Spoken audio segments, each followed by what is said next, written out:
Si Cha Jong-suk ay isang nangangakong estudyante ng medisina, 20 taon, na ang nakakaraan. Ngunit nang hindi inaasahang nabuntis, kinailangan niyang isantabi ang pangarap niyang maging doktor. Sa panlabas, akala ng lahat ay may perpektong pamilya, si Jong-suk. Ngunit hindi. Sa loob ng 20 taon na pagiging may bahay sa bahay, siya ay parang katulong lamang. Ang asawa ni Jong-suk ay isang kilalang doktor, ngunit may sikreto siyang relasyon sa kanyang kasamahan, na siya ring una niyang pag-ibig sa loob ng 20 taon. Mayroon silang isang anak na babae, ngunit walang alam si Jong-suk tungkol dito. Bagamat mag-asawa sila, hiwalay sila ng tulugan sa loob ng maraming taon, ngunit ngayon ay may gana si Jong-suk, kaya sinabi niya sa kanyang asawa, nilapitan niya siya upang akitin ngunit umiwas si Inho, kahit anong gawin ng kanyang asawa ay tila wala siyang interes. Sinabi ni Jong-suk, bakit hindi ka man lang magsabi ng matatamis na salita sa akin? Galit siyang umalis at bumalik sa kanyang silid habang masayang-masaya si Inho na parang nanalo sa loto. Kinaumagahan sa mall, biglang nahilo si Jong-suk. Pagkatapos ay nawalan siya ng malay sa lugar at mabilis na tumawag ng ambulansya ang mga tao para sa kanya. Sa kabilang banda, namimili si Inho kasama ang kanyang kabit na si Sung-hee at nakatanggap siya ng tawag mula sa kanyang asawa. Sinabi ni Jong-suk, nasa emergency room ako, sinabi ng doktor na may problema ako sa atay at kinukuha nila ang aking dugo. Gusto lang niyang tawagan si Inho para ipaalam ang balita. Ayaw din niyang dahil sa kanya ay iwanan ng kanyang asawa ang kanyang trabaho. Dati ay sinabi niya kay Jong-suk na maglalakbay siya para sa negosyo ngayon. Ngunit hindi niya alam na si Inho ay nakikipag-date ngayon sa kanyang kabit. Nang malaman ang balita, nakita ni Sung-hee na si Inho ay balisa at nag-aalala. Kaya sinabi niya na pumunta na lang siya sa ospital kasama ang kanyang asawa. Ngunit sinabi ni Inho ang isang bagay na nagpapalubog sa puso. Hindi na siya bata at hindi ko rin naman pwedeng iwanan ka dito dahil may dignidad pa ako. Nagbigay si Inho ng regalo kay Sung-hee, isang napakamahal na bracelet. Masaya niyang isinuot ito sa kanyang kasintahan habang ang kanyang asawa sa ospital ay walang nag-aalaga. Dahil gutom na gutom si Jong-suk, kinailangan niyang maghanap ng kantin. Hindi niya sinasadyang nakita ang isang nangaabala sa batang babae, kaya sumigaw si Jong-suk. Ngunit hindi, ginagamot ng doktor na ito ang sugat ng bata at kakilala rin siya ni Jong-suk. Nakita niya lang siya ilang araw na ang nakakaraan. Pagkatapos noon ay agad siyang humingi ng tawad sa pagkakaintindi. Si Roy Kim ay isang siruhano sa ospital na ito. Nagtataka siya kung bakit siya naroon at ibinunyag din ni Jong-suk na dinala siya sa emergency room matapos mawalan ng malay sa mall. Nagkataon na pasyente rin siya at dito gustong makilala ni Dr. Roy ang tagapag-alaga ni Jong-suk dahil medyo malubha ang kanyang kaso. Sinabi niya na hindi makapunta ang kanyang asawa dahil sa sobrang abala sa trabaho. Napakarami ng kanyang liver enzymes at kung humantong ito sa liver failure, wala nang babalikan. Pagkatapos noon ay dumating din ang tunay na ina ni Jong-suk. Nag-aalala siya para sa kanyang anak, ngunit sinabi nitong ayos lang siya. Pinagalitan niya kung bakit walang nag-aalaga sa kanyang anak. Sinabi niyang si Inho ay nasa business trip at ang kanyang biyenan ay abala. Sa murang edad, ang iba ay nagtatrabaho, ang iba ay nag-aaral, kaya wala silang oras, nanay. Pagkaraan ng ilang panahon, lumala ang kalagayan ni Jong-suk at kailangan niya ng liver transplant para mabuhay. Ngayon ay inihayag ni Dr. Roy na mayroong katugmang donor ng atay at iyon ay ang kanyang asawang si Inho. Sa kabilang banda, ikinalito ng lahat sa pamilya. Sinabi ni Nanay SM kay Jong-suk, hindi ka naman nakaharap sa kamatayan, kaya maghintay ka ng ibang magdodonate. Pagkatapos ay nagkunwari siyang nahihilo at nasusuka sa harap ng pag-aalala ni Inho habang ang mga tao sa paligid ay umiling. Agad na nilapitan ng ina ni Jong-suk ang kanyang biyenan. Sinabi niyang naiintindihan niya ang pag-aalala nito sa kanyang anak. Ngunit gayunpaman, hindi mo dapat sabihin ang ganoong masasakit na salita sa harap ng isang may sakit. Kung ang manugang pong si Inho ay magkakaganyan, maging atay o apdo, ibibigay ng aking anak ang lahat. Pagkatapos noon ay nagpalitan ng matatalas na salita ang dalawang biyenan. Gusto niyang pumasok at linawin ang lahat, ngunit pinigilan siya ng kanyang ina. Si Jong-suk ay nakaupo at nag-iisip tungkol sa lahat ng nangyari. Nakita ni Dr. Roy ang sitwasyon at nilapitan siya upang makipag-usap. Inalo niya si Jong-suk na nagsasabing hindi madali ang pagbibigay ng atay sa iba kahit pa kamag-anak ito. Sinabi niyang nakakaramdam siya ng pagkakasala dahil siya ay naging pabigat sa kanyang pamilya. At kahit ano pa ang mangyari, gusto pa rin niyang maging masaya ang kanyang pamilya. Dito, ibinunyag ni Jong-suk na noong siya ay isang intern pa lamang, ang unang operasyon na aking nasaksihan ay ang liver transplant. Sino ang mag-aakala na ngayon ay ako naman ang kailangan ng liver transplant? Ngayon, Naiisip ko kung gaano ko namimiss ang operating room. Pagkatapos noon ay tinulungan siya ni Dr. Roy. Kinuhanan din niya ng litrato ang mga sandaling ito para kay John Sok. At nag-selfie pa sila. Parang bumalik siya sa kanyang kabataan at buong pagmamahal na ipinaliwanag ni Dr. Roy sa kanya ang bawat detalye. Sa kabilang banda, nakikipag-date si Inho sa kanyang kabit na si Song-hee habang ang kanyang asawa ay nasa ospital. Pagbalik sa bahay, tinanong ng dalawang anak kung bakit hindi makapag-donate ng atay ang kanilang ama sa kanilang ina. At sinabi niyang, hindi iyon ganoon kadali anak. Pagkatapos noon ay lumuhod si Inho at nakiusap sa kanyang ina. Kailangan kong mag-donate ng atay kay Jansuk. Kailangan nating iligtas ang ina ng mga bata. Wala na siyang oras para maghintay ng liver donor. Ngunit tinutulan niya si Inho na gawin iyon. Kinabukasan, nagdesisyon si Inho na iligtas ang kanyang asawa at labis na nagpapasalamat si Nanay Doji sa kanyang manugang. Sa kabilang banda, lubos na naantig si Jansuk at lumuha habang nagpapasalamat sa kanyang asawa. Pagkatapos noon ay nilapitan ni Inho ang kanyang kasintahang si Song-hee at ipinaalam niyang magbibigay siya ng atay na ikinagalit ni Song-hee. Dahil wala na siyang ibang pagpipilian, nangako si Inho na tatawagan niya si Song-hee pagkatapos ng operasyon. Hawak ni Inho ang commitment paper, ngunit hindi pa rin siya naglakas loob na isulat ang kanyang pangalan. Pagkatapos, dumating din ang kanyang ina, pinigilan siya at pinunit ang commitment paper. Patuloy niyang tinututulan si Inho na gawin iyon, at maging si Song-hee ay patuloy na tumatawag at nagte-text upang pigilan siya. Malapit lang si Jansuk at nakita niya ang lahat ng nangyari. Sa kabilang banda, narinig din ni Dr. Roy ang balita na hindi na makapag-donate ng atay si Inho. Sinabi niyang, kailangan niya ng mas maraming oras para mag-isip. Sa kabutihang palad, may isang pasyente ng aksidente ang pumayag na mag-donate ng atay kay John Sok at naging matagumpay ang operasyon pagkatapos. Nagising si John Sok sa harap ng kanyang pamilya, tinawag niya ang kanyang asawa palapit upang bumulong sa kanyang tainga at sinabi niya ang tatlong salita na maikli at puno ng damdamin, "Punyeta, kang hayop ka," na ikinagulat ng lahat sa bahay. Pagkatapos ng paglabas mula sa ospital, umuwi si John Suk sa mainit na pagtanggap ng kanyang biyenan. Tila nakalimutan na niya ang lahat ng sinabi niya sa kanyang manugang. Sa mga sumunod na araw, bumalik si John Suk sa kanyang pang-araw-araw na gawain. Nadama niyang kaawa-awa siya dahil walang nagmamalasakit sa kanya sa pamilya. Naramdaman niyang walang saysay ang kanyang buhay sa nakaraang panahon. At mula ngayon, gusto ni John Suk na mabuhay para sa kanyang sarili. Ginawa niya ang gusto niya. Ginawa ang mga bagay na hindi pa niya nagagawa noon. Walang habas na namili si John Suk. Walang awa na nag-swipe ng card tulad ng mga damit, sapatos, bag, alahas, lahat ng mamahaling bagay. Sa kabilang banda, patuloy na nakatanggap si Inho ng mga bawas sa kanyang bank card at agad niyang tinawagan ang kanyang asawa kung nahulog ba niya ang card. Ngunit sinabi ni John Suk na siya mismo ang gumamit nito. Gusto kong gawin ang lahat ng hindi ko nagawa sa loob ng 20 taon na ikinagalit ni Inho. Nang makauwi, pumasok si John Suk sa silid ng kanyang asawa at sinampal si Inho na ikinagulat niya. Nagtanong si Inho kung bakit niya siya sinampal at maikling sinagot niya, "Hindi ako masaya." Inakala ni Inho na nagbago ang ugali ng kanyang asawa dahil sa trauma. Kaya pinayuhan niya si John Suk na huwag masyadong mag-alala sa mga gawain sa bahay at paminsan-minsan ay mamili. Kinabukasan, hindi naghanda si John Suk ng almusal para sa pamilya. Sinabi niya sa kanyang anak na kung gusto niya ng pagkain ay maghanap na lang siya ng sarili niya. Pagkatapos ay tinanong din ni Inho kung nasaan ang kanyang kape. Sinabi niyang, "Bumili lang ako ng instant coffee. Ikaw na lang ang magtimpla." Nilapitan ni John Suk ang ospital para kausapin si Inho at gusto niyang ipangalan sa kanya ang bahay na ikinagulat ng kanyang asawa. Sinabi niya na pag-usapan nila ito pagdating sa bahay. Pagkatapos ay binisita ni John Suk ang kanyang anak na lalaki. Nakita niya mula sa labas na binubuli ng babaeng iyon ang kanyang anak. Kaya nagalit si John Suk at tahimik na minumura ang babaeng iyon. Pagkatapos noon ay muli niyang nakita si Dr. Roy. Gusto niyang hingin ang numero niya para ipadala ang mga litrato noong nakaraang araw. Nakita niya kung gaano siya kasaya nang makita ang litrato. At tinanong niya kung wala siyang planong bumalik sa trabaho na ikinatawa ni John Suk. Pagka-uwi, hinalungkat niya ang kanyang mga memorabilia. Noong siya ay intern pa, sinuot niya ang uniforme ng doktor at inisip ang tanong ni Dr. Roy kanina.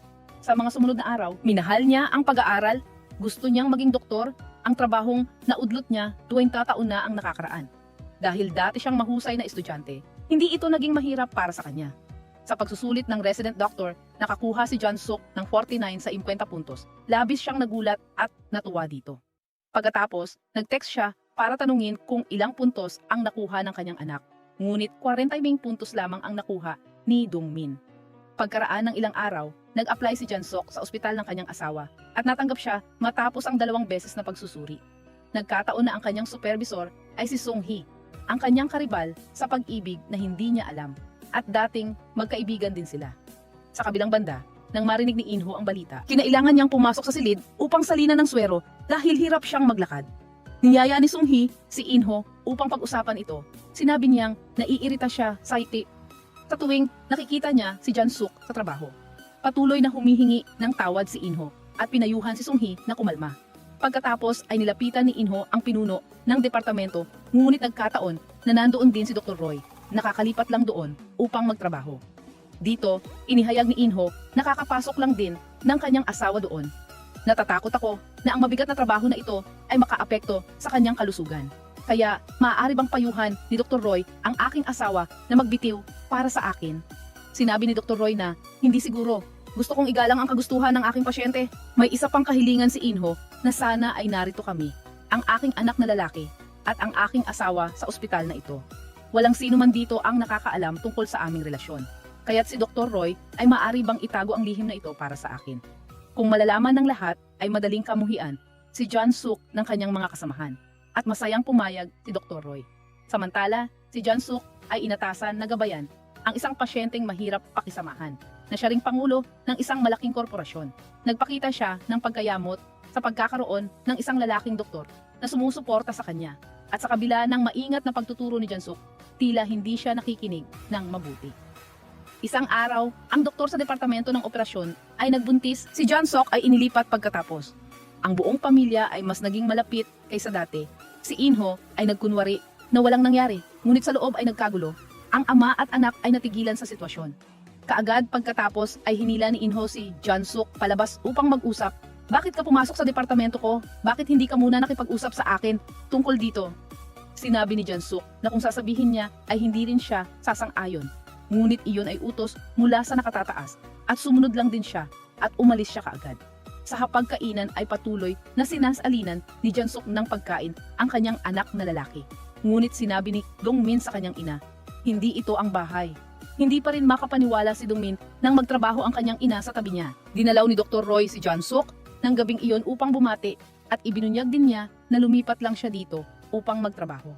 Dito, hiniling din ni Jansuk na panatilihin niya ang lihim tungkol sa kanyang pamilya sa ospital na ito at kaagad namang pumayag si Dr. Roy. Pagkatapos noon ay masaya silang nag-usap, tila nagkagusto na rin siya sa babaeng ito. Pag-uwi ay patuloy na nagreklamo si Inho tungkol sa mga ginagawa ng kanyang asawa at binalaan din niya si Jansuk na huwag siyang lalapitan kung magkakaproblema. Sa ospital ay parang estranghero tayo, sabi ni Inho, habang patuloy na nagpasalamat si Jansuk sa kanyang asawa dahil iyon ang gusto niya. Kinaumagahan, nahuli ng gising si Jansuk, natatakot siyang mahuli. Kaya nakiusap siya kay Inho na isabay siya. Ngumiti si Inho at umiling upang tumanggi. Nalubos na ikinagalit ng kanyang asawa. Kinailangan ni Jansuk na sumakay ng taxi, ngunit hindi siya nauna kay Inho. Pinindot niya ang elevator at hinayaan ang kanyang asawa na nagmamadali sa labas. Sa kabutihang palad, dumating din sa tamang oras si Roy Kim upang tulungan siya. Pumasok si Jansuk na galit pa rin sa ginawa ng kanyang asawa. Pinagtanungan ni Roy Kim ang kanyang kalusugan na nagparamdam ng pagkairita kay Inho. Nang lumabas silang dalawa ay hindi nila nakalimutang sipa-sipahin si Inho.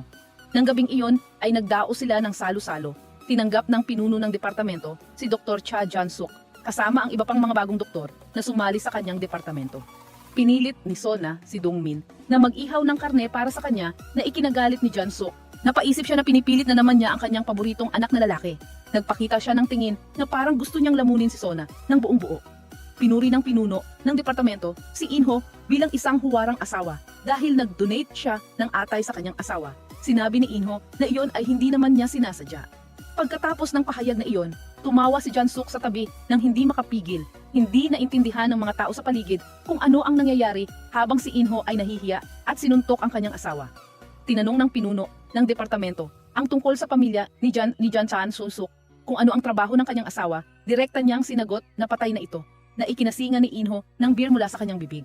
Nagtanong pa ang pinuno ng departamento kung namimiss pa niya ang kanyang asawa. Tumawa si Jansuk at sinabing, wala ni kaunti. Hindi ko nga maalala kung kasal na ba ako, na nagpabilis ng tibok ng puso ay ni Inho ng ilang segundo. Pagkatapos ng party para inisin ang kanyang asawa, humingi pa si Jansuk ng sakay. kay Roy Kim. Si Inho ay kalmado sa labas, ngunit puno ng bagyo sa loob. Sa likod ng kotse, naramdaman ni Jansuk na ito ang kanyang buhay, ang kalayaan, isang bagay na hindi niya naranasan pagkatapos ng 20 taon ng pamumuhay kasama ang kanyang asawa. Pagkatapos noon ay huminto sila sa isang parke sa tabi ng kalsada. Umupo sila upang mag-usap. Inilabas ang lahat ng kanilang nararamdaman. Nagtaka si Roy Kim kung bakit kailangan niyang makasama ang ganoong asawa.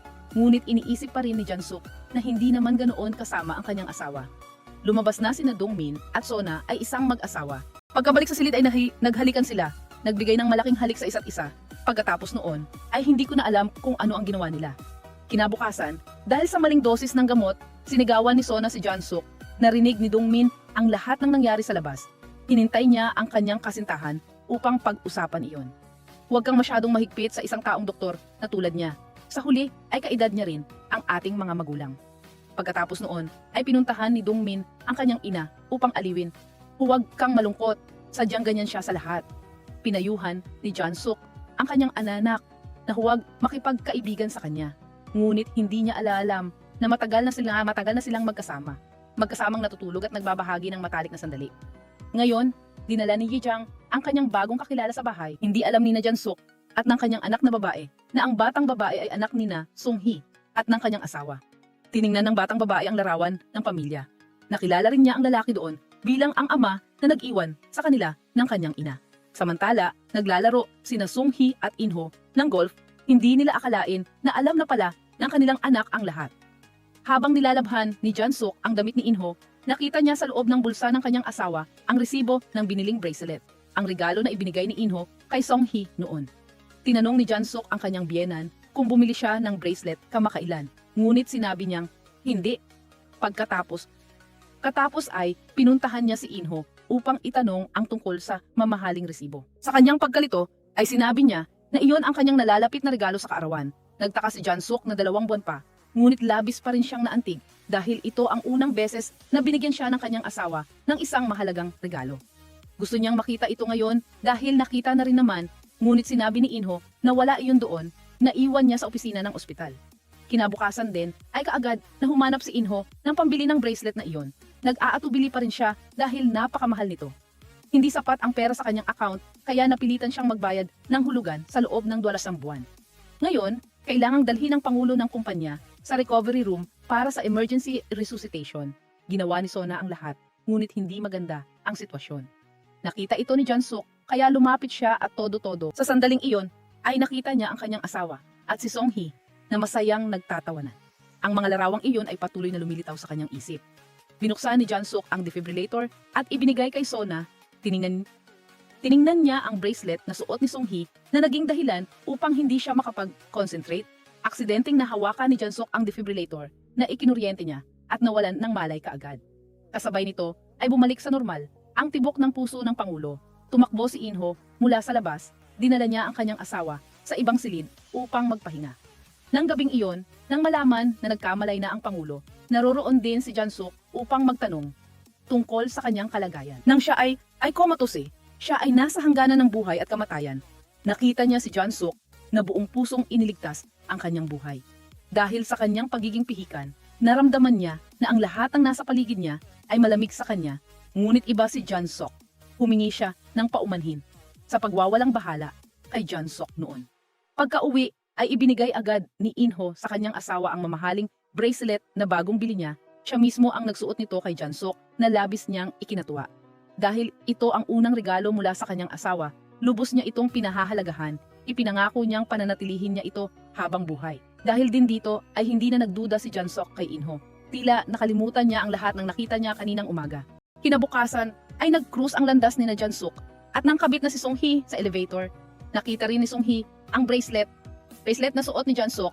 Magkapareho silang dalawa dahil binili iyon mula kay Inho. Nang gabing iyon ay nakipagkita si Sung-hee kay Inho. Itinapon niya ang bracelet sa mukha nito. Paano mo naman naisuot ang kaparehong bracelet ng asawa mo? Lumapit si Inho upang ipaliwanag sa kanyang kasintahan. Nakita ng asawa ko ang resibo ng bracelet na binili ko para sa iyo. Kaya napilitan akong bilhin iyon upang hindi siya magduda. Patuloy na humingi ng tawad si Inho kay Sung-hee at nangako pang bibili ng iba para sa kanya. Pagka-uwi ay nakita ni Sung-hee ang kanyang anak na babae nagalit sa isang bagay, ngunit hindi niya maintindihan ang dahilan. Pagkatapos ay pinayuhan ni Shuji ang kanyang ina na maghanap ng lalaki at magpakasal. Tutol ang batang babae sa pakikipagrelasyon ng kanyang ina sa ama na si Inho. Naniniwala siya na si Sunghee ay isang kabit na sumisira sa pamilya ng iba, lalo na ang pamilya ng kanyang kaibigan. Pagkatapos noon ay nagkaroon ng pagtatalo ang mag-ina. Nagmakaawa si Sunghee sa kanyang anak na bigyan pa siya ng kaunting oras. Kukunin niya ang kanyang ama para sa kanya. Ngunit itinuring ito ni Seojin na walang saysay. Paano ka naniniwala sa lalaking iyon? Nangako ba siyang makipagdiborsyo para makasama ka? Imposible talaga iyan. Pinagalitan ng batang babae ang kanyang ina kung bakit niya ito ipinanganak, para lang iwanan ngayon. At pagkatapos ay umalis si Seojin na galit. Kinabukasan ay muling isinuot ni Sunghee. Tinawag niya si Jansuk at sinimulan siyang pahirapan. Sinabi ni Sunghee kay Jansuk na pumunta sa aklatan upang kumuha ng maraming dokumento para sa kanya. Pagkatapos ay pinagawa si Jansuk ng presentasyon para sa pulong kinabukasan. Ginugol ni Jansuk ang buong gabi upang tapusin ito, ngunit hindi pa rin ito natapos. Maraming trabaho pa ang ipinagawa ni Sunghee sa kanya, habang si Sunghee naman ay nag-e-enjoy lang. Nang araw na iyon, si Jansuk ang inatasan na gabayan ng isang babaeng bilanggong may amnesia. Pinatay niya ang kanyang traidor na asawa noon. Habang dinadala niya ang babae para sa sample test, pinakiusapan ni Sunghee si Jansuk na kuhanin ang research document para sa kanya.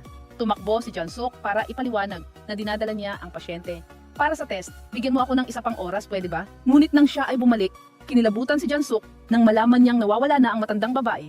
Kaagad siyang nag-ulat sa pulis na naka-duty doon. Agad pagkatapos, lumapit ang pinuno ng departamento at pinagalitan si Jansuk. Ang insidenteng iyon ay seryoso talaga. Nakakaapekto ito sa reputasyon ng ospital na ito.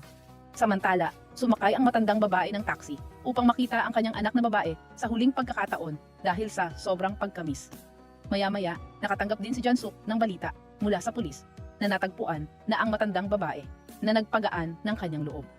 Pagkatapos ng insidente, tinawag ng pinuno ng departamento si Jansuk upang kausapin. Dito ay pinag-usapan niya ang mga problema nang magsimula siyang magtrabaho doon. Sa kabila ng patuloy na paghingi ng tawad, pinayuhan pa rin siya na pag-isipan ang pagbibitiw sa trabaho. Kung hindi masyadong nahihirapan ang kanyang pamilya. Malungkot na lumakad si Jansuk nang walang malay, nag-iisip kung dapat pa ba niyang ipagpatuloy ang propesyon na ito. Kinabukasan, binati ni Jansuk ang pangulo ng kumpanya. Malusog na siya, kaya uuwi na siya ngayon. Hinihiling niya na mag-aral siya ng mabuti upang maging isang mahusay na doktor. Kung magtatayo siya ng ospital sa hinaharap, ay pupunta siya doon. Labis na natuwa si Jansuk sa mga salitang ito. Ngunit pagkatapos ay sinabi niya sa kanya ang tungkol sa kanyang intensyon na magbitiw sa trabaho. Dahil sa palagay niya ay marami pa siyang kakulangan. Pinuntahan ni Jansuk si Inho upang ipaalam sa kanya na malapit na siyang magbitiw. Sinabi niya na marami pa siyang ginagawa dito at gusto niyang umuwi upang alagaan si Ijang na malapit nang pumasok sa kolehiyo. Sa kabilang banda, sinubukan ni Inho na magkunwari na malungkot. Lumapit siya upang aliwin ang kanyang asawa. Ngunit nang tumalikod si Jansuk, labis siyang natuwa na para bang nanalo sa loto. Agad niyang ibinalita ang magandang balita kay Sunghee. At ngayon, na pareho nilang natanggal ang balakid. Naisip nila ang posibilidad na maging komportable silang magkasama sa hinaharap. Sa kabilang banda, hinanap ni Jansuk ang pinuno ng departamento upang magsumite ng kanyang pagbibitiw. At sa tamang pagkakataon, hinahanap din siya ng pinuno ng departamento. Sinabi niyang gusto siyang makita ng pangulo ng kumpanya. Pagkatapos, pareho silang dumalo sa talumpati ng pangulo ng kumpanya. Doon, tinawag ng pangulo ng kumpanya si Jansuk sa entablado upang magpasalamat na ikinagulat at ikinabigla ng lahat sa bulwagan. Kasabay nito, ipinangako niyang magbibigay ng 10 bilyong won sa ospital. Ngunit sa isang kondisyon, kung magbibitiw si Jansuk, babawiin niya ang lahat. Naniniwala siya na kung mawawalan ng masigasig na doktor tulad niya ang mga tao, wala nang kinabukasan ang ospital na ito. Nagpalakpakan ang lahat para kay Jansuk, habang si Inho ay nakaramdam ng hiya at pagkaasiwa. Sa araw na iyon, nakipagkita ang matalik na kaibigan ni Jansuk na si Junghee kay Jansuk.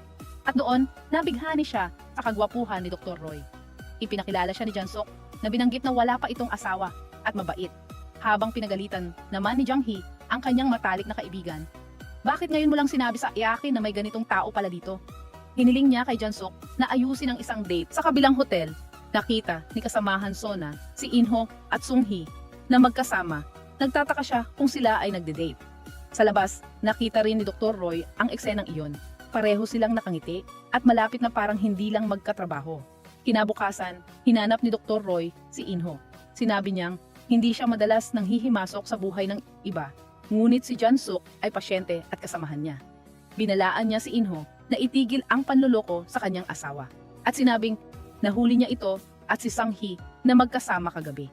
Ngunit nagkunwari si Inho na hindi naiintindihan ang sinabi ni Dr. Roy at binalaan si Dr. Roy. Pagkatapos noon, hinanap ni Dr. Roy si Jansuk.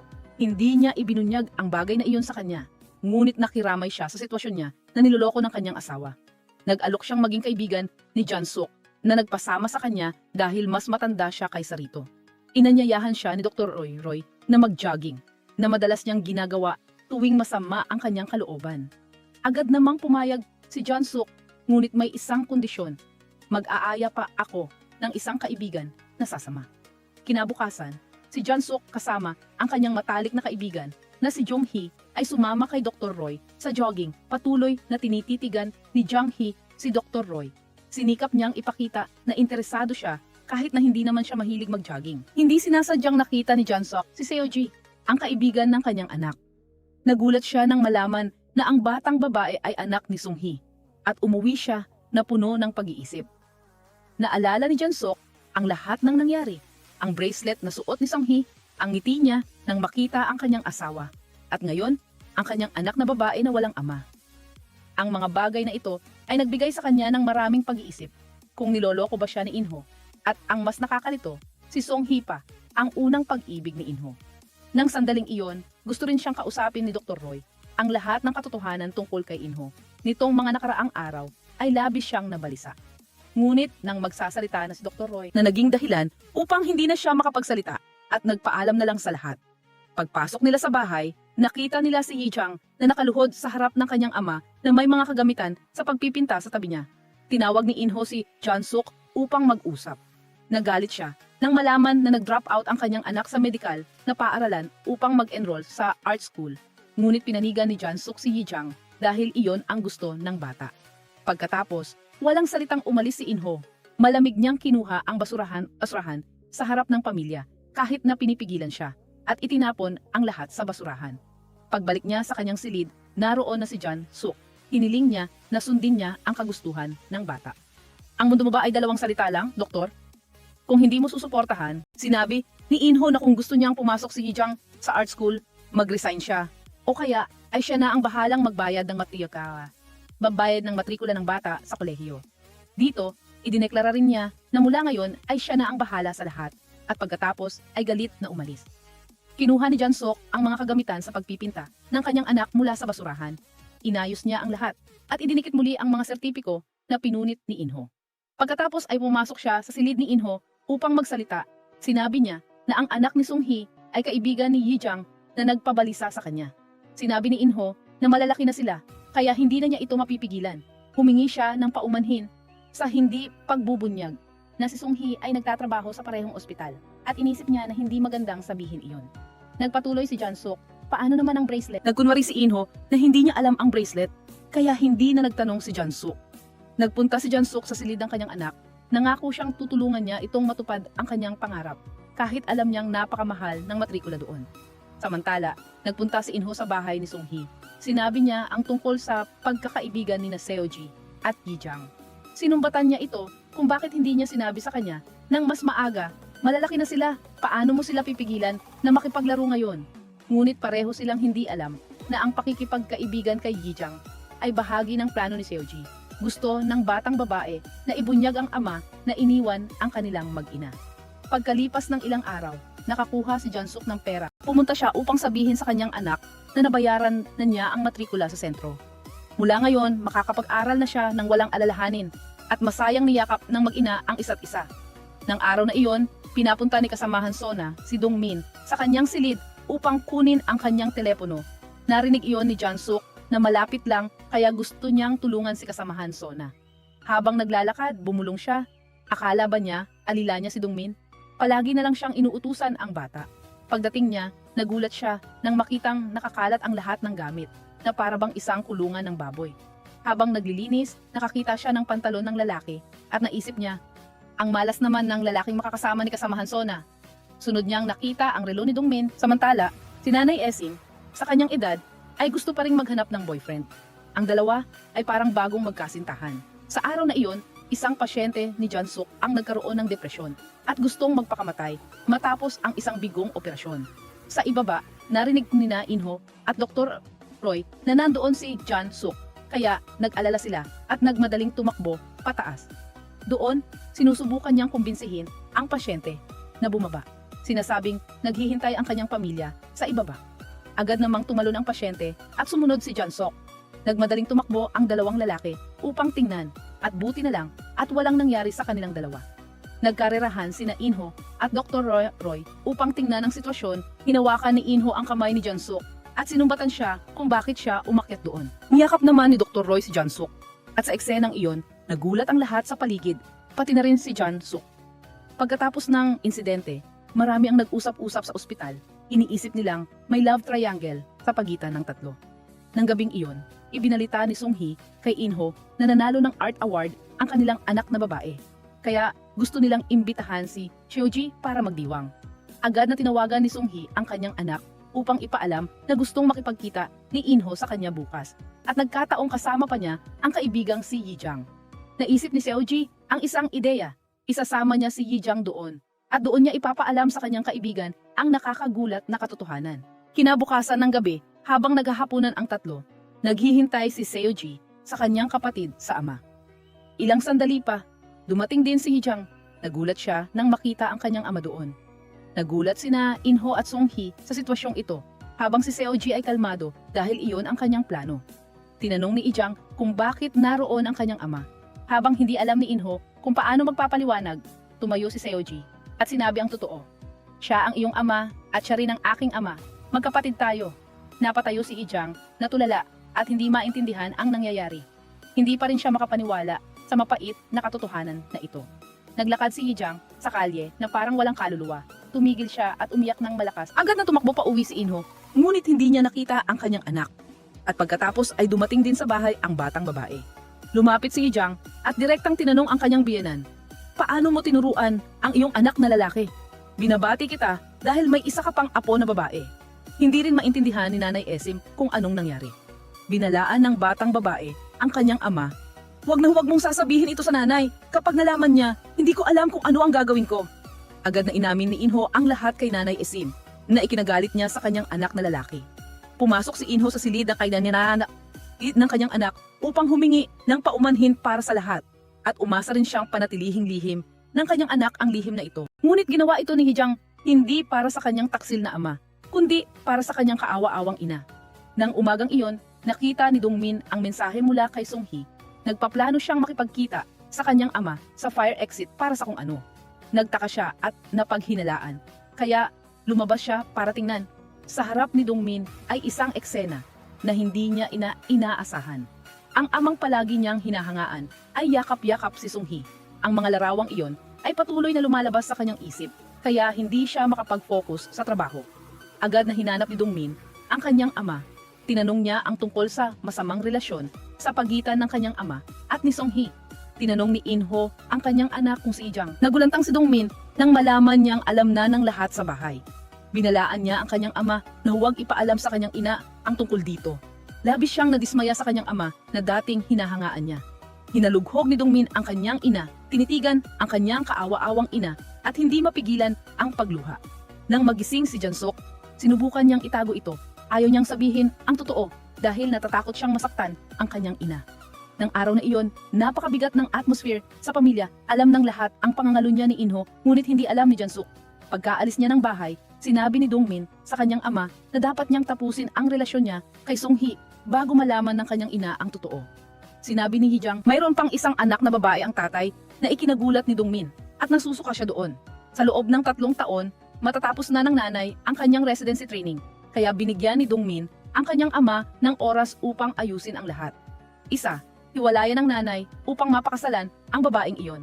O 2, hiwalayan siya upang ipagpatuloy ang buhay kasama ang nanay at anak. Sa panahong ito, hindi dapat malaman ng nanay ang tungkol dito. Dahil malapit na ang kaarawan ni Jansuk, tinawagan ni Nanay Esim si Inho. Gusto niyang magdaos ang buong pamilya ng isang party para sa kanya. Nakonsensya si Nanay Esim sa kanyang manugang, kaya nakipagkita siya sa Nanay Doji. Dodge upang magbigay ng regalo. Ng araw na iyon, narinig ni Jansuk ang kanyang kasamahan na nagkukuwento tungkol sa mga larawan ni Sung-hee sa paglalakbay. Ang kapansin-pansin ay nagkataon itong kasabay ng business trip ni Inho. Bumalik si Jansuk sa kanyang silid upang mag-browse sa social media page ni Sung-hee. Sa loob ng larawan ay may anino ni Inho na nakasilip sa likuran. Hindi siya makapaniwala sa nakita niya. Mag-isang umupo si Jansuk at umiyak sa kanyang silid. Labis itong nakakagulat para sa kanya. Nang gabing iyon, nang ipagdiwang ng buong pamilya ang kaarawan ni Jansuk, lumapit siya na may napakalamig na mukha. Sinikap ng lahat na maging masaya, habang si Jansuk ay walang imik. Pagkatapos ay masaya niyang tinanggap ang mga regalo mula sa kanyang dalawang anak. Ngunit si Inho ay hindi.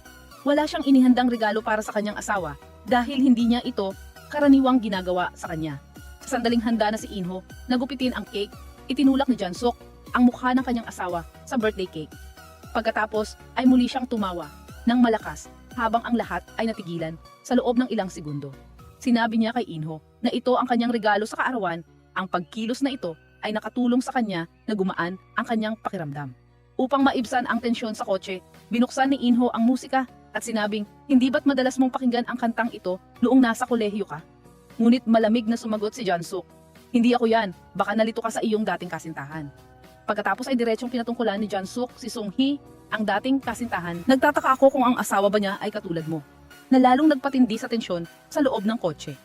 Pagkatapos nyon ay umiyak si Jansuk at gusto niyang bumaba ng kotse at maglakad-lakad mag-isa. Naglakad si Jansuk ng walang malay, umiiyak at tulala. Kinaumagahan ay naghahanap si Jansuk ng abogado sa diborsyo upang humingi ng payo.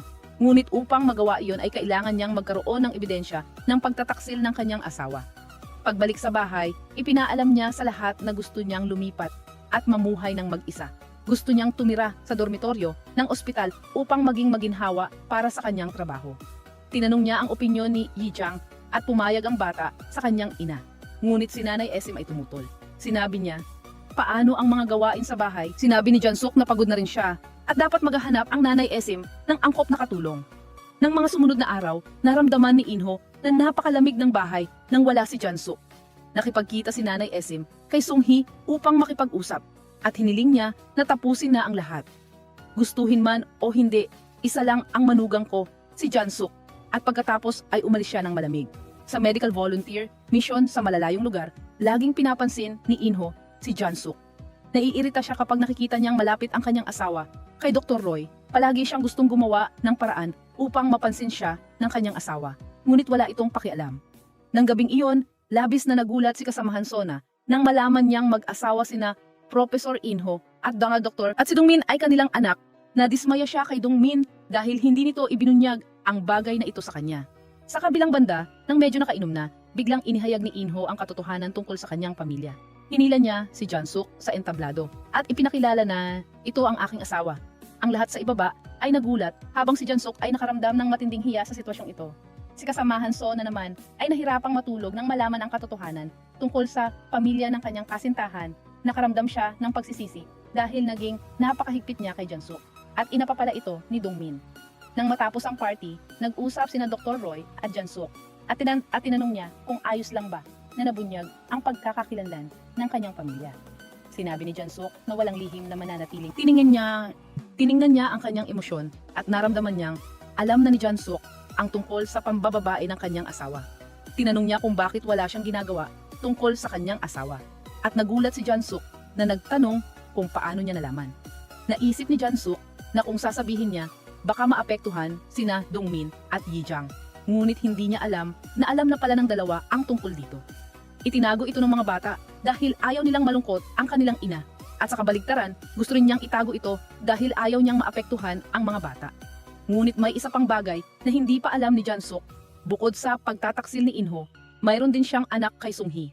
Nang gabing iyon, nakipagkita si Sung-hee kay Inho. At doon ay tinanong niya kung plano niyang hiwalayan ang kanyang asawa. Sinabi ni Inho na hindi pa niya magagawa ngayon dahil walang kasalanan si Jansuk. Pagkarinig nito ay agad na inalayali. Na inalis ni Sung-hee ang kanyang bracelet at isinauli kay Inho. Naisip niya na ang relasyon na ito ay talagang baliw. Hindi tayo maaaring mabuhay ng ganito magpakailanman. Nagkasalubong ang dalawang magkaibigan sa banyo at nagbitiw si anak ni Sung-hee ng mga nakakapukaw na salita na labis na ikinaglit ni Yijang. Sumugod si Yijang upang turuan si anak ni Sung-hee ng leksyon. at binalaan siyang subukan pa itong gawin muli. Pagkatapos ng insidente, sabay na pumasok sina Sung-hee at In-ho sa ospital upang bisitahin si anak ni Sung-hee. Nakita ni Jang-suk ang eksena at sinundan silang dalawa. Habang kinakausap ng dalawa ang kanilang anak tungkol sa lahat, sa labas, narinig ni Jang-suk ang lahat at parang kutsilyong tumusok sa kanyang puso.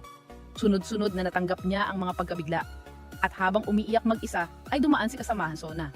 Pagkatapos ay isinakay niya si Jang-suk para magpahangin. Biglang bumuhos ang ulan at hindi alam ni kasamahan Sona kung paano isara ang bubong ng convertible. Ganoon na lamang ang kanilang pagtamasa sa ulan, tumawa si Jang-suk na parang baliw. Gusto niyang itago ang mapait na damdamin kanina. Pagbalik sa kwarto, umupo silang dalawa at uminom ng beer habang nagkukwentuhan. Ibinahagi nila ang kanilang mga damdamin. Nang magpaalam si kasamahan Sona, hindi nakalimutan ni Jang-suk na magpasalamat sa kanya. At inamin din ni Jang-suk na bagay si kasamahan Sona. Pagkabukas ng umaga, hinanap ni Jang-suk si Sung-hee at malakas na inutusan itong tawagin si In-ho. Dito, nais kumpirmahin ni Jang-suk kung si anak ni Sung-hee ba ang kanilang anak at hindi ito itinanggi ng dalawa. Pagkatapos ay binati ni Jang-suk ang dalawa na sana ay maging maligaya sila. Ngunit sinabi ni In-ho na naghiwalay na sila. Agad namang pinutol ni Sung-hee ang usapan, "Mahal," aniya, na sinasabing hindi niya kailanman gustong makipaghiwalay kay In-ho. Sinabi ni Jang-suk na alam niyang sinubukan nilang dalawa na paalisin siya sa panahong iyon. Ngunit iba na ngayon. Hiniling niya kay Sung-hee na ayusin ang kanyang pagbibitiw sa loob ng 1 buwan. Pagkatapos niyon, nalaman ni Jang-suk na alam na pala ni na Yi-jang at Dong-min ang tungkol dito, na lalong nagpagalit sa kanya. "Ganyan ka kung mabuhay pero nagpapanggap ka pa rin sa harap ko?" Patuloy niyang inungkat ang kanyang sawi na asawa. Nakipagkita si Jang-suk sa kanyang anak na babae at ibinunyag niya na alam na ng nanay ang lahat tungkol sa tatay mo. "Kahit ano pa iyon, ayos lang ako," sagot ni Yi-jang. "Palagi kong susuportahan ang lahat ng desisyon mo." Nagpunta si Jang-suk sa kanyang matalik na kaibigan na si kaibigan Jung-hee at nag-usap sila at nagpagaan ng loob ng isa't isa. Tinanong ni kaibigan Jung-hee kung paano niya gustong lutasin ang problema at sinabi ni Jang-suk na siguro magdidiborsyo na lang ako. Sa kabilang banda, galit na galit si anak ni Sung-hee nang mabasag ang kanyang braso dahil sa bugbog ni Yi-jang. Ngayon ay hindi na siya makapagpinta at papalapit na ang university entrance exam. Sa kabilang banda, nagkaroon ng family meeting ang lahat, binigyan nila si In-ho ng 2 pagpipilian. Ngayon, gusto mo bang hiwalayan ang nanay o makipamuhay sa kanya? Pagkatapos ng matagal na pag-iisip, nagpasya siyang piliin ang nanay ng mga bata. Nang gabing iyon, nagkita sina Jang-suk at kaibigan Jung-hee. At sinabi ni kaibigan Jung-hee na wala siyang kasalanan dito. "Biktima rin kaming mag-ina, parang ang paraan kung paano mo inagaw si In-ho sa akin noon. Ngayon, kailangan ng iwan ng anak ko ang art school na iyon. Masaya ka na ba ngayon?" Ngunit naisip ni Jang-suk na hindi pa iyon sapat, kailangan niyang magbayad ng maraming beses pa. Isang araw, nagkaroon ng gulo, sinaway sila ng husto ni Jang-suk. At wala ni isa sa kanila ang nangahas magsalita. Muling nagharap ang 2 babae upang magtalo. Sa mataray na tono, tinanong ni Sung-hee si Jang-suk kung kailan siya magdidiborsyo, na kinatawa naman ni Jang-suk. Sinabi ni Sung-hee na hindi niya hahayaang tratuhin ang kanyang anak na parang isang kriminal.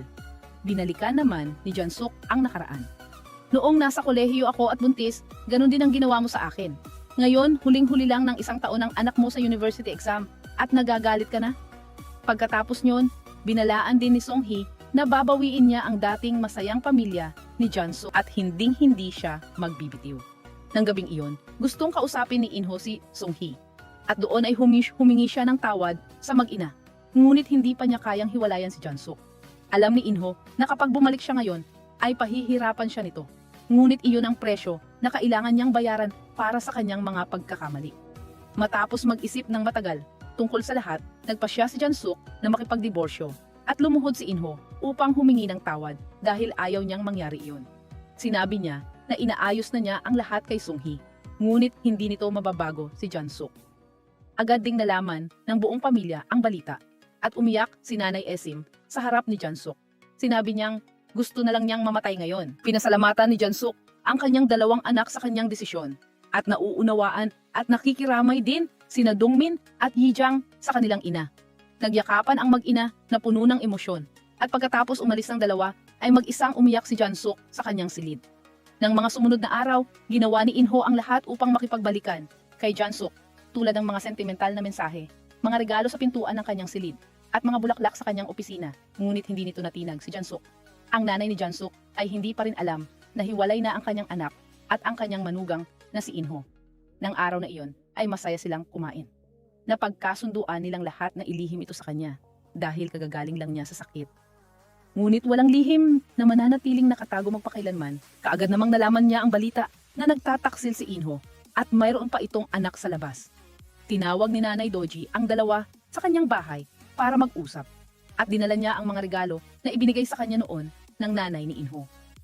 Siguro nakaramdam siya ng pagkakasala dahil sa mga maling ginawa ng kanyang anak, kaya binigyan niya ako ng mga bagay na ito. Tanong niya sa dalawa kung paano nila haharapin ang sitwasyon. Nagmakaawa si Inho na pakiusapan si Jansuk na baguhin ang kanyang isip tungkol sa paghihiwalay. Ngunit sinabi ni Nanay Doji na desisyon iyon ng dalawa at hindi siya makikialam. Pagkatapos ng pagkabigla, muling nagkasakit si Nanay Doji. Ngunit ang suriin ng doktor ay hindi matukoy ang kanyang sakit. Sa kabilang banda, pumunta si Yijiang kay Songhee upang humingi ng tawad tungkol kay anak ni Songhee. Nagsumamo ang dalagita kay Songhee na hiwalayan ang kanyang ama. Handa akong tanggapin ang lahat ng parusa at tatalikuran ko ang art school tulad ng iyong anak.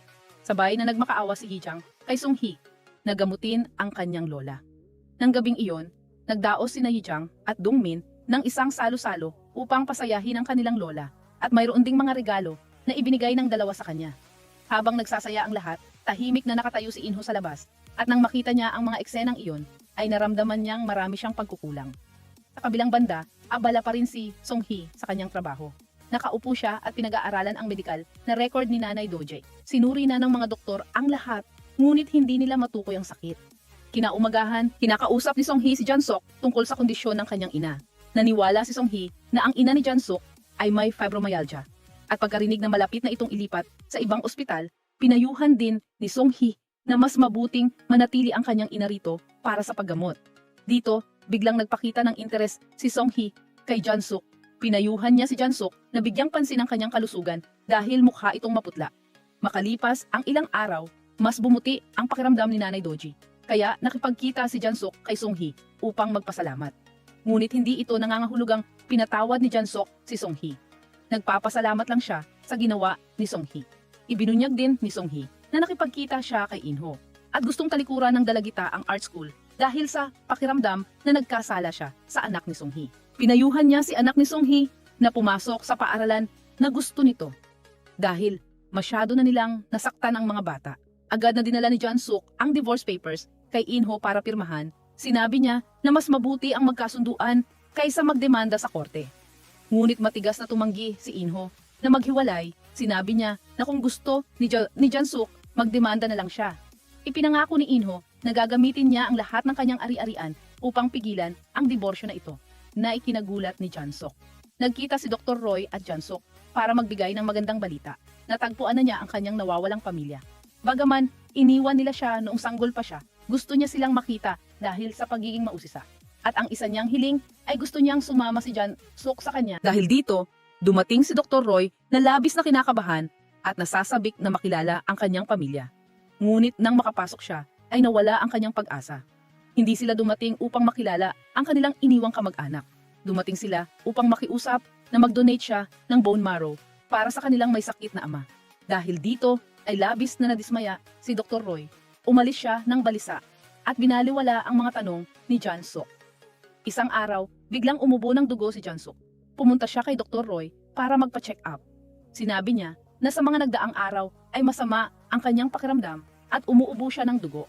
Pagkatapos ng ultrasound, sinabi ni Dr. Roy na napakasama ng kondisyon ni Jansuk. Pumunta si Jansuk sa pinuno ng departamento para sabihin na malapit na siyang maospital at kung makakabalik pa ba siya sa trabaho pagkatapos niyang gumaling. Ngunit hindi siya sigurado tungkol doon. Oh, sinabi ni Dr. Roy na kaya niyang mag-donate ng atay para kay Jansuk. Kaka-check lang ni Dr. Roy sa mga resulta ng pagsusuri at napakaposible nito. Ngunit tumutol si Jansuk. Sinabi ni Dr. Roy, bakit hindi? Ang taong umabandona sa akin ay naghahanap sa akin para mag-donate ng bone marrow. Kung ikukumpara sa taong iyon, mas malapit tayo. Ikaw ang pasyente, kaibigan, at kasamahan na pinahahalagahan ko.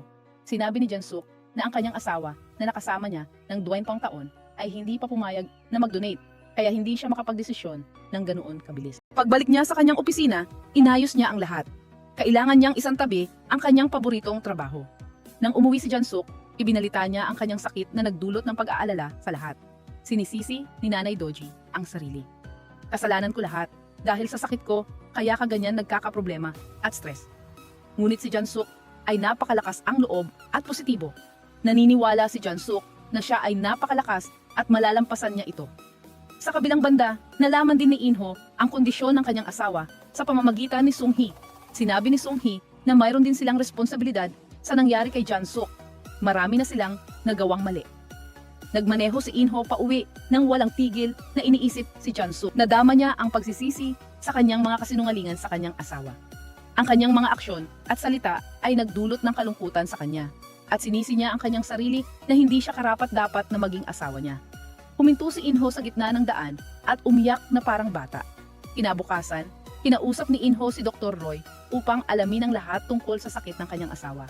At sinabi niya rito na kung kailangan ng kanyang asawa ng liver transplant, gagawin niya iyon. Kahit huli na, ay gusto pa rin niyang gawin.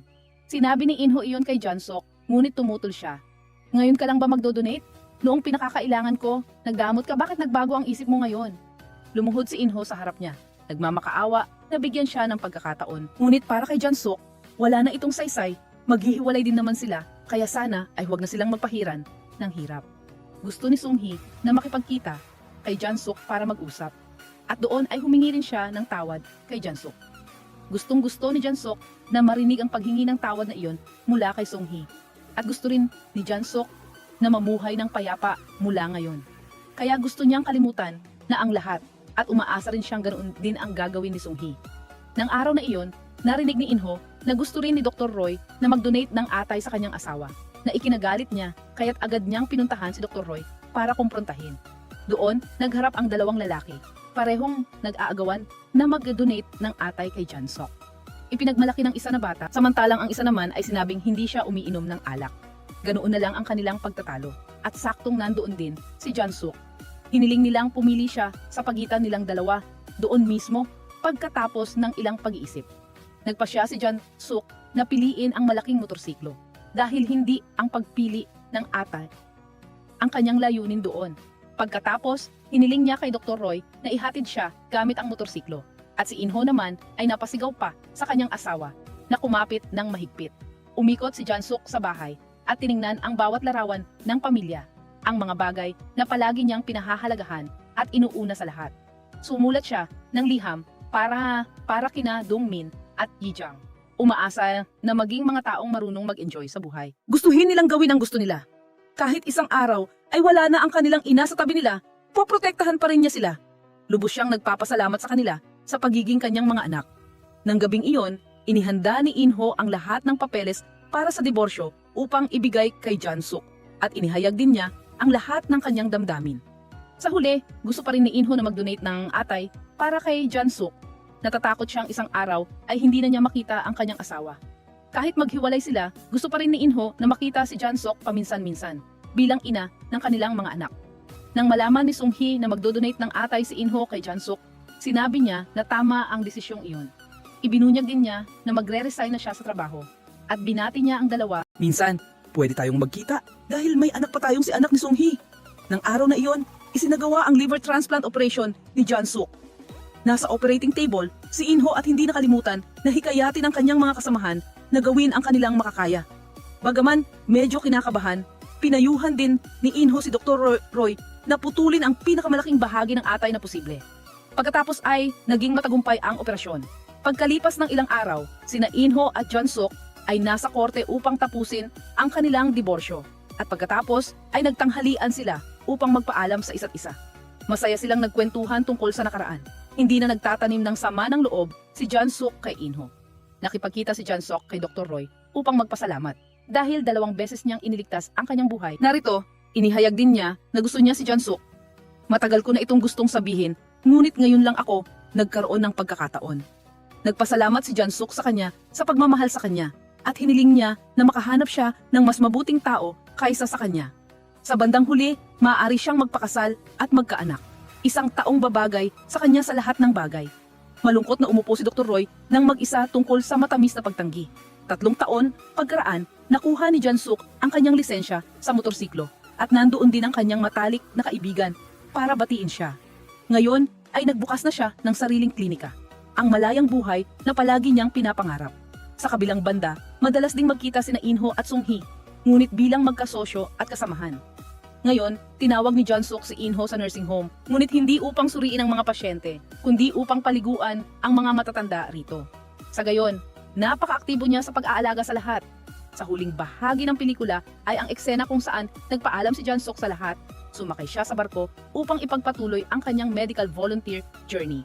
Lihim siyang nagpapasalamat na pinayagan siyang mabuhay upang makita pa ang magagandang bagay at naramdaman ni Jun-suk ang kaligayahan sa sandaling ito.